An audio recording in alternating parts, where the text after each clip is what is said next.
સુખ હરણી માં તું કુળદેવી, મારી કરણી કર સહા, કે માડી જાહેર જગમાં તું તો જોગણી, તું તો પ્રગટ મેલડીમાં, કે પુત્રના બંધાવે પારણા અને આપે સુખ અપાર, કે પુત્રના બંધાવે પારણા અને આપે સુખ અપાર, પણ ભક્તોની ભીડ રહે સદા, તું તો પ્રગટ મેલડી માત. નમસ્કાર દર્શક મિત્રો, TV7 લાઈવ ન્યૂઝમાં હું છું આપની સાથે રિપોર્ટર ગોપી પીઠિયા. કહેવાય ને કે જ્યારે અધર્મ વધે ને ત્યારે દેવ વારસે આવે, પરંતુ એમાં પણ જ્યારે મેલું વધે ને ત્યારે મેલડી આવે. કારણ કે મેલડીની ઉત્પત્તિ જ એટલા માટે થઈ છે, લોઢાના દાંત વાળી મેલડી, જે મેલાથી મેલી વસ્તુ હોય ને એને દૂર કરે. ત્યારે આજે આપણે સાયપર મુકામે આવેલા છે, જ્યાં સોબનવાડા મેલડીમાં સ્થાપિત છે.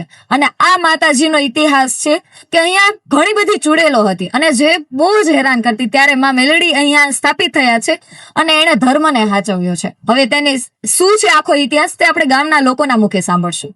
હવે આપણે ગામના લોકો પાસેથી જાણીએ કે આ માતાજીનો શું ઇતિહાસ છે અને ક્યારથી માતાજીની ઉત્પત્તિ છે. જય શ્રી કૃષ્ણ. જય શ્રી કૃષ્ણ. આપણે આજે સોબનવાડા મેલડીમાં છે, લોકો દૂર દૂરથી શ્રદ્ધાળુઓ અહીંયા દર્શન કરવા માટે આવે છે, પણ આ માતાજીની ઉત્પત્તિ ક્યારથી છે અને એનો આખો શું ઇતિહાસ છે? માતાજીની ઉત્પત્તિ આજ વર્ષો પહેલાનું છે કે જ્યારે ગઈઢિયા અહીંયા પાછળ કૂવો હતો, ત્યાં કૂવો હાંકતા અને બહારના ભાગીદાર આવીને હાથી હતા, એ હાથી હાંકતા કૂવો હાંકતા હતા, ત્યારે એ કૂવામાં ચૂડેલું થતી હતી. ચૂડેલું થતી એટલે એ જે હાથી હતા એને માતાજી બહારથી લઈ આવીને ત્યાં બેહાર્યા અને એ ચૂડેલું બંધ થઈ ગયા અહીંયા અને ખેતી કામ કરવા દેવા માંડ્યા. કૂવો ચાલતો થઈ ગયો. એ એનો જૂનો પુરાનો ઇતિહાસ છે. અને માતાજીના દર્શનમાં આવે તો ઘણી બધી દેવની અલગ અલગ વસ્તુની હોય, કે નિવેદની વસ્તુ છે કે કાંઈ પણ. એવી રીતે આ મંદિરની એવી શું ખાસિયત છે? આ મંદિરની ખાસિયત એવી છે કે ખાલી સવાપાલીનો તાવો થાય છે, એમાં કોઈ વસ્તુ મીઠું ગોળ કે કોઈ મસાલો નાખવામાં આવતો નથી અને અહીંયા ફરજિયાત માતાજીના આદેશથી શાક પણ બનાવાતું નથી. અને દર વર્ષે અહીંયા તાવો પણ થાય છે, માતાજીનો માંડવો પણ થાય છે. તો માંડવામાં ઘણા બધા લોકો પણ આવે છે એવું સાંભળ્યું છે.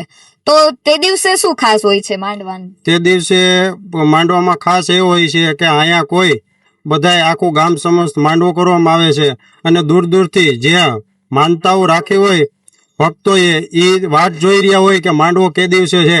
મોટું મહત્વ એ જ છે કે દર્શન કરવા તે દિવસે આવે છે, આતુરતાથી રાહ જોઈ રહ્યા હોય કે અહીંયા માંડવો છે. 25 થી 30 વર્ષથી આ દર વર્ષે માંડવો મહા મહિના અથવા તો ફાગણ મહિનામાં થાય જ છે.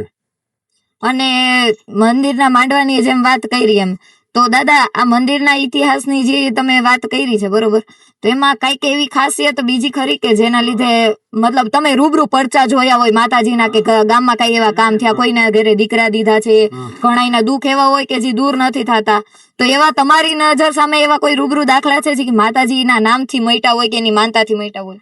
હા, કોઈ પણ ભક્ત આવે એને ખબર હોય કે ન હોય, પણ કોઈ વ્યક્તિ એમ કહે કે ભાઈ અહીંની માનતા તાવાની કે નાળિયેરની કરવાથી તમારું દુઃખ દૂર થાય છે, તો માનતા એ કરી નાખે, એને ખબર નથી પણ એનું કામ અચૂક થાય છે. અને 2 વર્ષ પહેલા અહીંયા નાંગણી સ્વરૂપે ક્યારેય દર્શન નથી દીધા, પણ 2 વર્ષ પહેલા માતાજીએ સાક્ષાત દર્શન આપેલા હતા.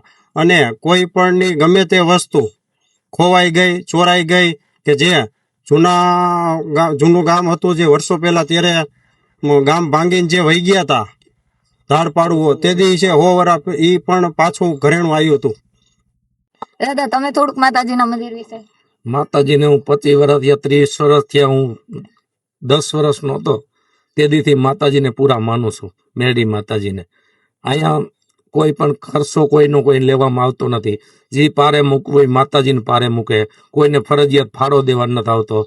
બીજાનું મેં અમારા આ વર્ષે હું માંડવો કરું છું, આખો ટોટલ ખર્ચો હું જ કરું છું. એક મને શ્રદ્ધા હતી કે આ મને માતાજી એક દીકરો દે મારા દીકરાની ઘરે, એટલે હું આ માંડવાનું આખું ખર્ચ હું ઉપાડી લઈશ, એવું મેં શ્રદ્ધાથી માન્યું હતું. અને આ વર્ષનો માંડવો ટોટલ ખર્ચ હું કરું છું. બધાને જાહેર આમંત્રણથી, હગાવાલા તેડાવા કે એવું નહીં, બધાને જાહેર આમંત્રણથી બોલાવું છું અને બધાને આવવાનું છે. અને આમાં તમે કીધું ને એટલે બધાને હજી આમાં બધાને ભાવભર્યું આમંત્રણ આપું છું. સહપરિવાર સાથે બધાય હાજરી આપે, માતાજીના દર્શન કરે. જય માતાજી. જો આનો માંડવો એટલો મહત્વનો છે ને કે ચારે બાજુ વરસાદ હતો પણ આ એક છાંટ પડવા નહોતી દીધી. 2 વર્ષ સુધી એવું થયું હતું એટલે આની મહત્વ બહુ ઊંચું છે માતાજીનું. અહીંયા કોઈ દી વિઘન અહીંયા કોઈ દી વિઘન નથી આવતું, કાંઈ કોઈ વસ્તુ થતી નથી. અને તમે કોઈ એવા રૂબરૂ પરચા જોયેલા માતાજીના અથવા તો કોઈ એવા કામ હા. જોયેલા? મારા હાથ ઉપરથી ગયા વર્ષે નાંગણી આમ વહી ગઈ હતી, પણ મને ખબર નહોતી. બધા બાયણેથી અંદર આવ્યા, હું બારીએ ઊભો તો અહીંયા હવન હાલતો હતો, અને મારા હાથ ઉપરથી માતાજી વિયા ગયા. મને ખબર નહોતી માતાજી છે, પણ બધાએ આવીને મને એમ કીધું કે તમારા હાથ ઉપરથી ગઈ તોય તમને ખબર નથી. મેં કીધું મને નથી ખબર.